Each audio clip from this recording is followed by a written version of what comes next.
So Vanessa, thank you so much for joining us. Really excited to have you on the show. I'm excited to be here. Thank you so much for inviting me. Now, you have quite the following now on different platforms, and I think a lot of people in the Salesforce ecosystem will have seen you and what you've been up to in the Salesforce world more recently, things like your trip to Dreamforce and things like that. So let's start looking back and looking at kind of life before Salesforce. Can you give us some insight into what you did before you kind of found your way into the Salesforce world, and then how you did find your way into becoming a Salesforce professional? Sure. I started out in a SaaS organization in a business operations capacity. And a big part of that role was often overseeing the data that was in our CRMs, mostly just because we did a lot of contracts and I oversaw the customers. And it was very startup-y when I first got there. So really taking it from Excel sheets, as we all do when we're first getting into startups, to seeing the information in the CRM. I had overseen the data in Goldmine, in Sales Logics, and around 2010, the company I was working for acquired two other companies. One of them brought Sugar CRM, so got exposed to a third one, and then the last one brought Salesforce. And I was on the task force that had to decide what was going to be the unified CRM for the company. And when I saw Salesforce, it was absolutely love at first sight for me. I'd always kind of seen CRMs as kind of a glorified Rolodex. I mean, I don't know if I'm dating myself a little bit there, but it was the first time that I saw Salesforce as a platform so that it could do more than just keep track of contacts and activities, that it really could solve a lot of the business problems that I was solving using other methods. I could just use this one thing in my business operations role. And from there, I guess I was kind of an accidental product owner for a bit. I will say, when we did make those acquisitions, we also lost part of the company, and the IT department went with it. So I was informed that my team were going to be the administrators and developers and everything for Salesforce. So I homegrew my own admin. I ended up homegrowing my own dev, and we kind of figured it out back in the Salesforce Classic days. So I would say, a pretty enthusiastic Salesforce customer for a while. And even went to Dreamforce a couple of times in more of a customer capacity. And then a little later on in my career, I would say actually fairly recently, in the last couple of years, is really when I made the pivot to going into Salesforce full-time and focusing on it as my full-time career, as opposed to it just being, like my favorite tool in my tool belt, but being more of a business operations person. So what was behind that decision? Like, was it you realized you had some skills in the Salesforce space, or you saw the ecosystem growing and felt, I feel I could be involved in that? What kind of gave you the push to become a Salesforce professional? I always loved CRM, and I like I said, I fell in love with Salesforce, but having worked with admins and devs and seen some of the complicated things we had done, I felt like I might not be technical enough for a Salesforce career. And so after I had left that SaaS organization, I was kind of trying to figure out what I wanted to be when I grew up. And Salesforce just seemed not a good fit because I thought it would require a lot of technical skill that I didn't have. I kind of took a little bit of a detour being a DocuSign consultant for a while. And I worked for a company that ended up sitting me next to their IT business analyst. And when they sat me next to their business analyst, of course, you chit chat. I'm a chatty person, and so what do you do? And I'd never really heard of what a business analyst was before then. And they explained their role. They weren't a Salesforce business analyst. I think they were doing SAP, but it was the first time I had heard that job title, and kind of felt that, wow, that seems like a lot of things that I had done in my previous role, even though I never actually called it business analysis before. And so, to be perfectly frank, I ended up doing a Google search and seeing, throwing the word Salesforce in front of the words business analyst, and suddenly a career was born where I felt like there were roles out there that I thought I could be successful at. Whereas previously I didn't think there were Salesforce roles out there that I could be good at. Sure. So you initially kind of didn't really know the role of a business analyst. You weren't sure what the responsibilities were. When you then started doing some research and found the role and found that this was, potentially a career path, did you? And then when you compare that to actually becoming a business analyst, were the responsibilities what you had expected? Like, what were you expecting to do day to day, and what did you end up actually doing day to day? It was a little bit of a mixed bag. The Salesforce Business Analyst career path wasn't even actually made official on the Salesforce website until November of last year, and I was looking for jobs, definitely before then. So I would say Salesforce BA roles at the time were a bit of a mixed bag. I knew there was going to be a lot of business requirements gathering, and I knew there would be a lot of meetings involved. There was something about user stories. I was still trying to figure out how I was going to. I had done some agile in my previous role, but I was still kind of. I'm not so sure about the user story thing, but I knew there's going to be some user story writing. But then you get some of these roles, especially in the Salesforce world, where maybe the BA role hadn't been defined enough yet, where you'd see some roles that were like data analysis. There was also some roles that were asking for Apex or heavy configuration. And I think there is still some maybe refinement of the BA role that still needs to be done in the ecosystem. And maybe as Salesforce orgs get a little bit more mature, we will see a little bit more of more defined roles as far as it comes to Salesforce business analysis. So I wasn't exactly sure, other than I knew there's going to be requirements gathering. I know I'm going to be a bridge between technology and the business. And how I'm going to be that bridge was kind of I was like, maybe some administrative work, maybe some user stories. Yeah. I think it's an interesting role because you're right. Like, I think a lot of people have a different opinion on what a BA does. And often people will see it as part of a role. So, if you speak to an admin, some admins will say that, yeah, I do business analysis as part of my job. And if you speak to a functional consultant, a lot of the time they are doing requirements gathering and writing user stories and then moving into the build. So, yeah, I think you're right. It kind of needs to be the right environment to be a true BA in the sense of, what a BA does, without not just being packaged in as part of someone else's job, I guess. And when you moved into the space, which skills that you already had from your years of working on the business side were actually transferable for you? For me, I would say the biggest one was having empathy with my end users. I mean, as a business operations person, I mean, I spent every day of my job listening to people's problems and trying to solve them and trying to write them down and think of solutions. And so being able to talk to people and getting them to open up about the things that trouble them at their work was definitely my most transferable skill. And really one of the critical skills, I would say, of being a BA. You spend so much time getting to know people and then getting them to trust you enough so that they tell you that the things that hurt them the most in their job, things that cause them pain. And that's not always the easiest to get somebody to talk about, especially if it's, it's their area of expertise. To a certain extent, you're trying to get them to say, well, if you could have done this right, what would you have done differently? And that's not an easy conversation to have with a stranger sometimes. So for me, a big part was the people skills. And I would say also management and strategy. I spent a lot of time in my BA roles doing strategy and overseeing any sort of admins or devs that might also be on a project, making sure that all the pieces are working together so that we can deliver quality work. So can anyone become a good BA in your opinion? That's probably a loaded question. I would say, it depends. Like if you do have that empathy, I think that empathy is so important. To be able to build that trust is so important. And if you're just going in to have a job, to make money, I don't know that you're going to be a good BA. If you don't have the stamina for 5 hours of meetings a day, it'll probably be challenging to be a good BA. If you don't like writing and writing and writing, it might be difficult to be a good BA. And then on top of that, it's also the communication skills.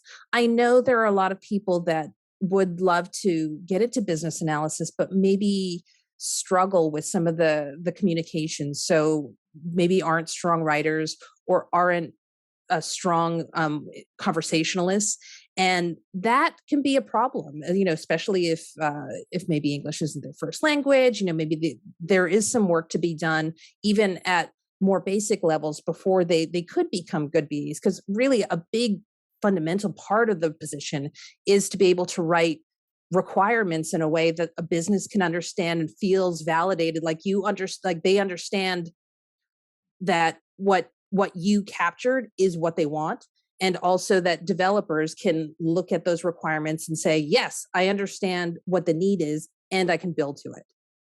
How important is the technology knowledge then? So, I mean, there'll be lots of people out there that, may have been BAs in other technologies, or, might just be a career BA and thinks they can throw their hat in the ring for any kind of technology platform, because the big aspects of the role are gathering requirements, are, making the user felt understood. So how important did you find it to then go deep with the technology and be a Salesforce BA and not just a BA on a Salesforce project? I have worked with BAs that have never used Salesforce before, and it's not impossible. But I will say that it is absolutely an advantage to have an understanding of the platform. I was listening to Ian Gotts from Elements Cloud, who is a really big champion of business analysis in the Salesforce space. And I loved what he had said, that by having a clear understanding of the platform, you're really, as a business analyst, coaching your stakeholders into understanding what's possible. So when I'm asking questions over the course of a meeting, I can already start envisioning in my head what that solution is going to be. Now, with Salesforce, because it is so versatile, it could be a solution that goes in a few different ways. So I can really, on the fly, kind of adjust my questions and get a better sense of which solution might end up being the best one.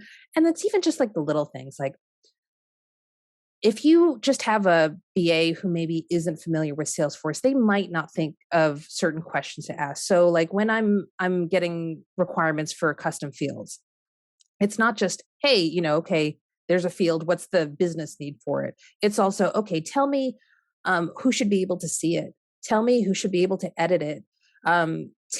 Start thinking about the automation behind it. Start thinking about help text. Start thinking about the description. Start thinking about validation rules. And I'm not necessarily going to say those things, but I can ask questions in a way where I can get the answers to those, so that when the developers need to understand those answers, I can convey them. Mm-hmm. Yeah, that makes a lot of sense. Yeah, it's just that knowing what's possible and what else a developer is going to ask you, I guess, right? Because if you just take that requirement and then you need to have the answers to the questions the developer or the whoever's doing the build is going to ask you, rather than just going back and forth between the developer and the business, because then could they do that anyway, right? If that's how it ends up. Absolutely. And that's really the thing is, again, with the communication, you want to make sure that the business feels heard and that the developers also have a clear understanding of what needs to be done. So you mentioned writing user stories. Like, is that the one part of the role that you don't enjoy so much? I love it. Really, I do. When I write a good user story, and then it's like weaving something into existence. Somebody speaks it to me and I can write it down, and devs grab it and start making it, and then I can demo it. Like there's such a good feeling to make something come to life. But I will say, especially when you're doing a lot of it day in and day out, it can sometimes, like, it's like that writer's block. It's like, oh God, like I just don't want to write one more piece of documentation today. Sometimes you need to take a little bit of a break, or maybe even just write like an outline of something and then fill in the details tomorrow, just to kind of make it go a little easier. So some days are harder than others. Sure. So one thing I find I feel is pretty unique, but I've been kind of embedded in the Salesforce ecosystem for 6 years now, so I've not really seen anything else outside. And when I've asked other people about other technologies, I think it is fairly common in technologies to have like certifications and, striving for the next level and defined career paths and things like that. But when you've come from the business and you've come from an operational role and a senior operational and you've had executive positions in the past, but do you feel the expectation of learning and progressing and developing and growing and taking that next step in Salesforce is different to how you felt about your career progression when you were working in the business? When I was working in the business, I mean, I had my MBA, but there was really no expectation of career growth as far as certifications went.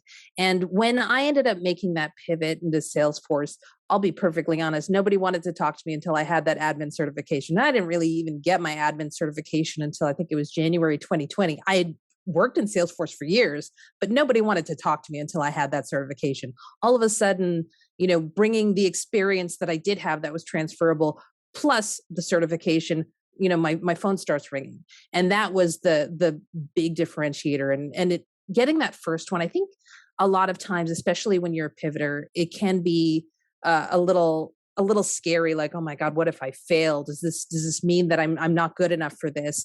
And I think as you start accumulating certifications and start studying for things and you fail a few things along the way, it becomes more, you come to the understanding that a certification is not really an indicator of how great you're going to be at a role. Yeah. It's only an indicator of how good you are at passing a test. And it kind of becomes fun after that. Like, I know that I can do a job well. And if I can get another certification on the side, like, all the better. It makes me a better consultant if I have a greater breadth of experience with the features of a product because I've studied them. Sure, but has it impacted like your after? Because I guess if you don't have certifications to study for, and if you know your role relatively inside out, and if things aren't with Salesforce having releases every quarter or however many times a year, I think it's 3 or 4. I'm not sure now. Is it 3? It's 3. 3, yeah, not every quarter then. So with the regular releases, you have to keep on top of that, right? And there is this thing about getting more certified and learning more, and the platform is so big. So have you had to give up time in the evenings that you never had to give up before? Did you find that as a quite daunting at first, or did you just throw yourself into it and enjoy it? The fact that you do have to do more studying and you do have to keep up with this evolving platform? A little bit of both. I think once I made that pivot into Salesforce, it almost became an obsession. And once you really get into the community, I mean, yes, I came into the community as a customer for years, but I don't feel like I was really part of the Salesforce ecosystem until I really committed myself to the career. And once you start seeing celebrating everybody else's wins, seeing everybody else's course of study, it really does help keep that motivation up. Yes, is it extra hours? I mean, absolutely. I mean, I would say certainly even in the beginning, I was probably putting in an extra 5 to 10 hours a week of study time. I'm trying to almost catch up in a certain sense. But at the same time, I think a lot of that sense of, oh my God, am I ever going to catch up? Started fading away as I started getting more actual experience on full-time Salesforce project roles, due in large part to understanding that I could lean on my resourcefulness.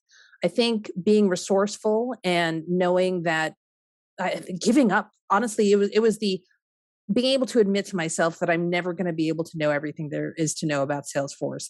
And is that okay? Can I trust in my ability to find the answers and deliver something quality anyway? And the answer was yes, because I am resourceful, whether it's Googling or whether it's speaking to other people in the Ohana, whether it's speaking to coworkers, I have enough resources in my back pocket as far as getting to understand how to accomplish things on the Salesforce platform, that I'm not concerned about any Salesforce or business problem that somebody might throw my way to solve with Salesforce. Nice. And talking of progression, you've recently moved into the solution architect role. Now, is that something you had strived for? And did you have any kind of, because it's been a relatively quick transition into that world of architecture. Did you have any concerns or reservations about taking that leap? I was terrified. That was, I wouldn't say I moved into it as so much it moved into me. I think it's pretty common in the Salesforce world to kind of get thrown in the deep end occasionally, especially if you do have a lot of transferable skills. I had executive roles before. I was very used to speaking to clients, and I think business analysis really is foundational to successful outcomes in Salesforce business projects. So it was. I'm grateful for the faith that my company had in me to successfully deliver something with the skills that I brought to the table. But to say I was uncomfortable would be an understatement. It was very daunting. But again, it was the imposter syndrome that I came in with, slowly melted away as I started leaning on that resourcefulness, and being able to deliver each sprint a little better than the last, getting used to my team, gelling with the team, using those managerial skills that I brought, and also a lot of those empathy skills. Gaining that client's trust because they felt like I cared about them, really went a long way as far as project success. And how important has the support, the continued support of your business been? Not just like dropping you in a role and being like, right, we think you're ready, but actually like supporting that transition. How valuable has that been? Hugely valuable. I mean, when you're in a role that you're not comfortable with, it really is important to keep that open line of communication with management. And when you're resourcing a Salesforce project, I mean, everybody's going to come in with a different skill set, and I have so much respect now for folks that actually resource Salesforce projects, recruiters like yourself. I mean, it's got to be so challenging when you've got the business, and all of a sudden you've got to find the team that's gonna deliver it. And how do they all mesh? How do all their talents mix? What do we need more of? So I would say in the beginning, I was a little stressed on the technical side because it's definitely not the skill set that I lean into the most. And so they found me a great tech lead who is kind of the yin to my yang on the project. So I get to handle a lot of the business analysis stuff, which is great, and has been hugely beneficial for the SA role. I get to oversee the project. It's still my responsibility. I'm still their solutioning. But I have somebody who's going to be my right hand as far as any question I have, I'm not entirely sure, and it would take me 3 days to Google this. Like, can we just talk through this and brainstorm a bit and come up with something together? And that's awesome that I was able to have that conversation, and it wasn't like, oh, you just can't do everything yourself. Like they can find the team to build around me to support me. Awesome.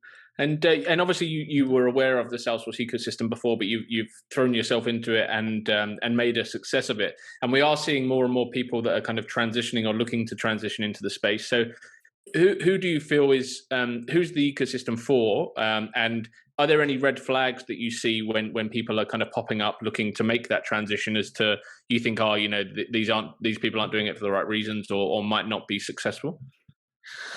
I have been seeing a lot of folks lately in the last couple of years that I get it.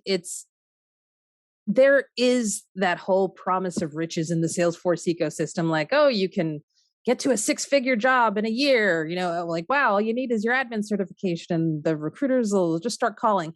And it doesn't really work that way. Listen, I think sometimes folks come in maybe for financial reasons alone and end up falling in love with it because it really is rewarding work. And there are some great people that have come into the ecosystem, maybe not coming in because they love solving business problems, just coming in because they wanted to make better money without necessarily having a degree or something like that. But at the same time, if you have folks that are really just in it for the money, I think that's where you end up with, maybe not great Salesforce orgs, or orgs that maybe have bad technical debt, or people kind of jumping into these volunteer projects just because they want to build up their resumes, as opposed to having that, again, empathy and care for their end users and their clients. And so there's something to be said about really embracing that ecosystem, because you can't learn everything about Salesforce. You can't. And so you got to find people to lean on. And if you're not going to commit yourself, at least to a certain extent, on understanding where your resources are, then we're all going to struggle, because we're going to be cleaning up your technical debt down the line. Yeah, absolutely. And you have embraced it. So what have you enjoyed most since you've jumped over the fence and into the I guess pure Salesforce world, rather than being on the business side? And who so far has been a big help in your journey?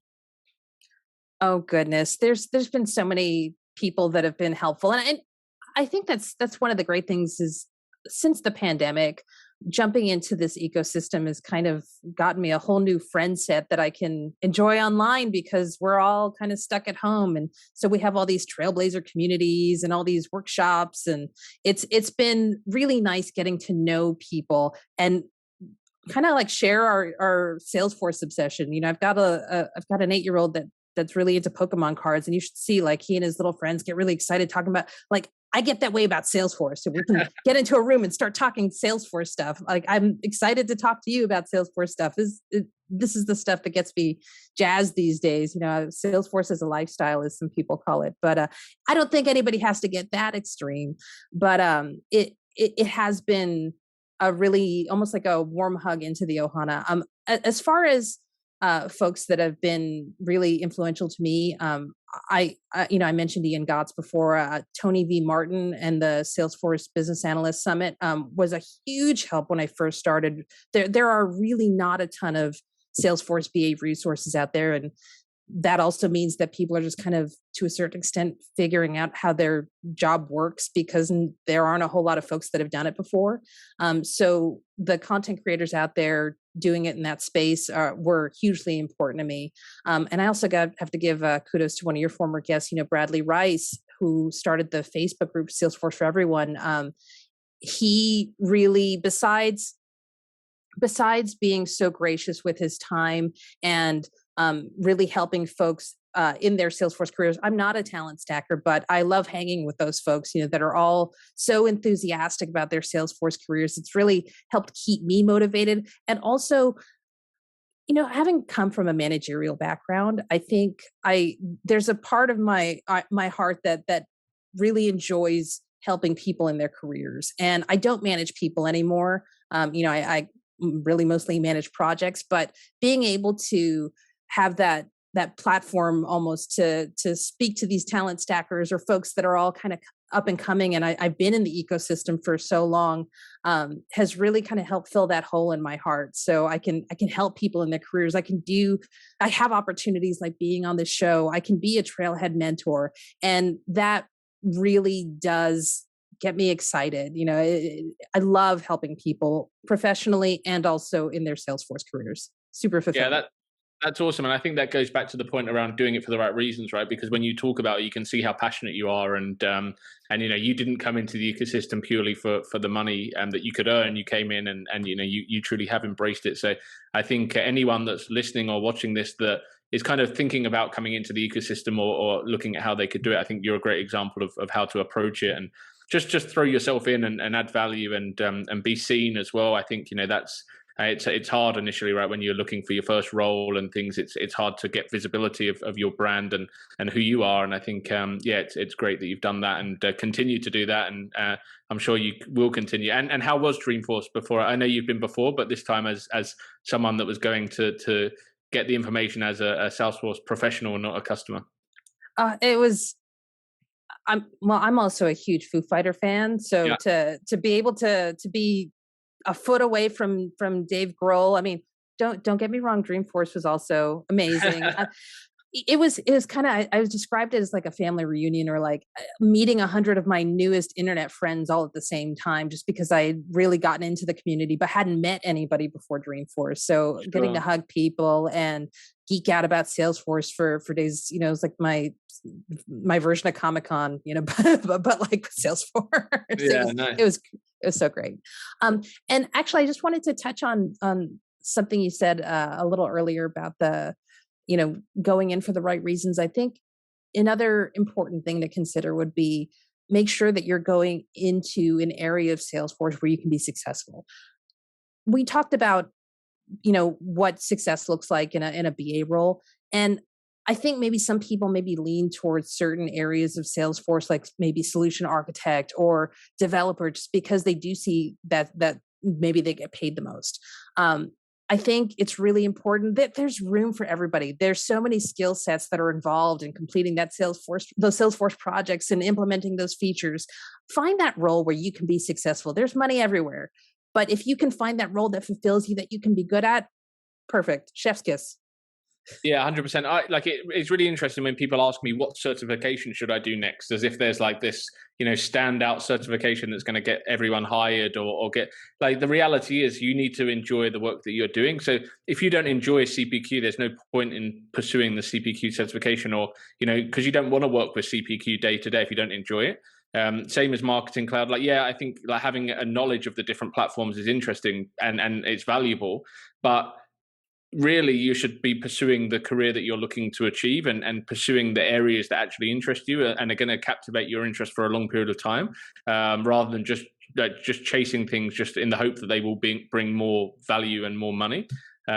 Is that what you found as well? Like, how have you, I was wrapping it up and now I'm going back to more questions, but how have you found like targeting certifications and things like that? Like, do you go after what's of interest to you? I personally, I'm always chasing a certification just because it helps me keep my pace studying.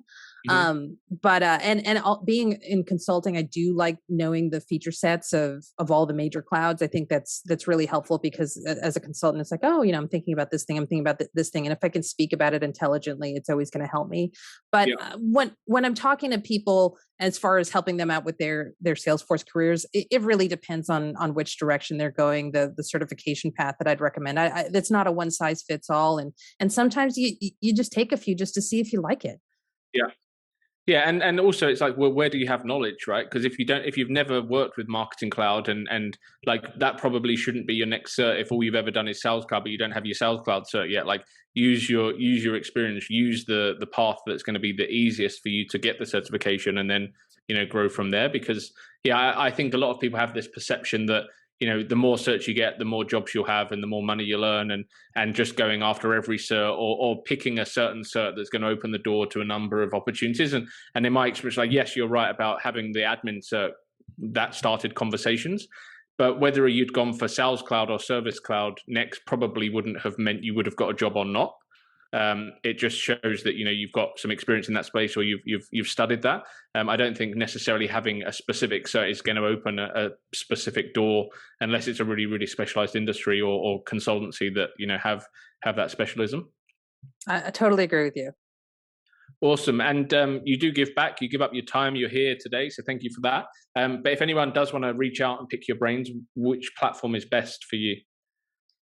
I probably spend the most time on Twitter these days, RL Vanessa Grant. I'm also Real Vanessa Grant on LinkedIn. I'm really active on LinkedIn as well. I just, maybe you'll get a little more of the personal flavor on the Twitter stuff, or my day-to-day gripes with Salesforce when I, run into walls or issues with my project, or get excited about stuff that I might not, woohoo, I'm working on opportunities today on LinkedIn so much, but Yeah, nice. Yeah, I've seen that. That's where I saw some of your stuff about writing user stories as well. So yeah, you get the real Vanessa on Twitter for sure. the uncensored version. That's it. Well, thank you so much. Pleasure to chat, and look forward to keeping in touch. Thank you. It was great meeting you.